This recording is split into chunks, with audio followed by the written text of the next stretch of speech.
भगवान से सम्मत होना जरूरी है।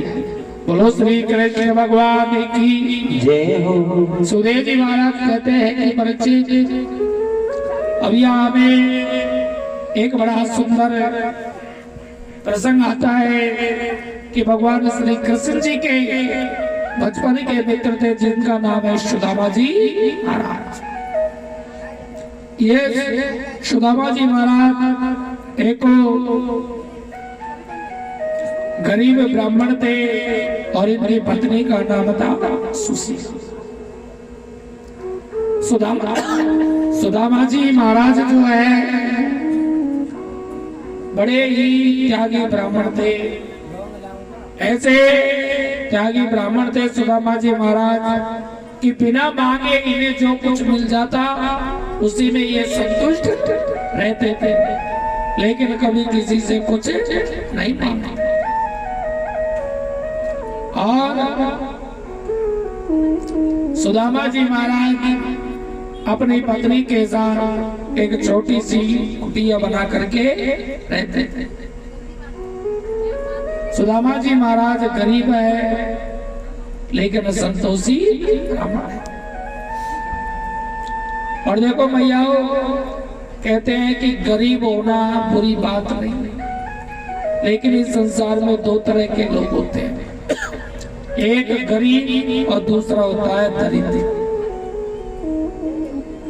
गरीब तो वो होता है जिसके पास में कुछ नहीं होता, और दरिद्र वो होता है जिसके पास सब कुछ होते हुए, जिसके पास लाखों रुपए महीने की कमाई आ रही है, दो दो चार चार मकान है, दो दो चार चार गाड़ियां हैं घूमने के लिए, सब बात का आनंद है, और फिर भी वो रोता रहता है कि मेरे पास में कुछ नहीं। फिर भी वो 2-5 हजार रुपए भगवान के लिए खर्च नहीं कर सकता। भगवान का कोई कार्य, कोई पूजा पाठ, कोई धर्म का काम वो नहीं कर सकता। वो व्यक्ति होता है दरिद्र। गरीब होना बुरी बात नहीं है, लेकिन दरिद्र होना बुरी बात है। गरीब संतोषी होता है और दरिद्र संतोषी होता है। और सबसे बड़ा धन क्या है बताओ? संतोष। जब आवे संतोष धन तो सब धन दूर सब। जब संतोष धन आपके पास आएगा तभी सबसे बड़ा धन प्राप्त होगा। आपके पास चाहे लाखों करोड़ों रुपए हो जाए, लेकिन अगर संतोष का धन नहीं है तो जीवन में कुछ भी नहीं। अगर जीवन में भगवान की कृपा है तो वो है संतोष। सुदामा जी महाराज अपनी पत्नी सुशीला के साथ रहते हैं। सुशीला सुदामा जी महाराज की बड़ी अच्छी पत्नी है, और पत्नी भी ऐसी है जो कोई पति से इच्छा नहीं करती। अपने पति की स्थिति को जानती है और पति से कोई इच्छा नहीं करती कि मेरे को ये चाहिए, क्योंकि पत्नी वही होती है जो अपने पति का सुख दुख समझ के चलती।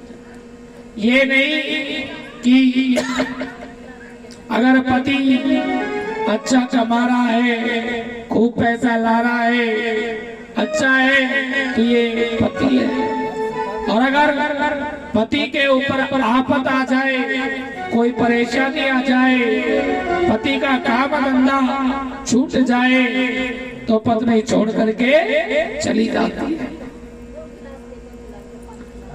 क्योंकि पतिव्रता नारी माता वही कहलाती है जो अपने पति का हर सुख दुख में साथ देती है और अपने पति की स्थिति को समझ सकती है और पति का आदर सम्मान करती है, अपने पति की पूजा करती है। वही पतिव्रता नारी कहलाती है। पत्नी को हमेशा, स्त्री का धर्म है अपनी घर गृहस्थी की पालना करना, अपने पति की सेवा करना, बड़ों का सम्मान करना, क्योंकि पतिव्रता का फल जो है जन्म जन्मों की सेवा करते हैं तब जाके पतिव्रता का फल मिलता है। ये नहीं कि 1-2 महीने सेवा कर ली तो पतिव्रता नारी हो जाए। जन्म जन्मों की सेवा करते हैं तब पतिव्रता का फल मिलता है। देखो, एक पतिव्रता नारी थी जो बड़े सेवा करती थी अपने पति। पतिव्रता नारी बड़ी सेवा करती थी। एक दिन वो कूट रही थी धान, ओखली में मूसल से धान कूट रही थी। तो वहां की एक सहेली थी नहाना, तो वहां की एक सहेली थी नहाना, तो वो अपनी सहेली से मिलने आई पतिव्रता नारी से। तो बात कर रही थी दोनों आपस में। उसी समय पतिव्रता नारी के पति आए और पति आके बोले, देवी मेरे को एक गिलास जल पिला।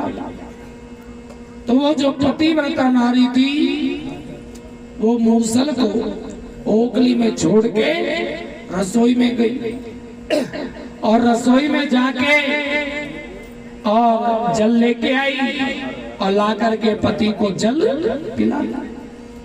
जब तक उसने जल पिलाया था तो वो जो मूसल था ओखली में रुका रहा, वो नीचे नहीं गिरा। यह बात को नहान देखती रही। पति जब उसके चले गए तो नहान बोली कि अरे बहना एक बात बता। बोले क्या? बोल बहन तेरे पास कोई जादू टोना है? बोले ना। तो बहन जब कोई जादू टोना ना है तो ये बता कि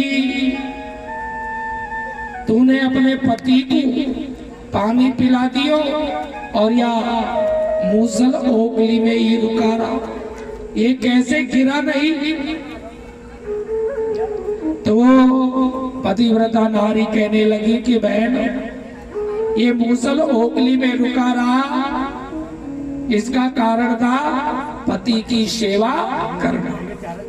मैं जो पति की सेवा करती हूँ, मैं जो पतिव्रत धर्म का पालन करती थी, उसी के द्वारा ये मूसल ओखली में रुका रहा, क्योंकि हम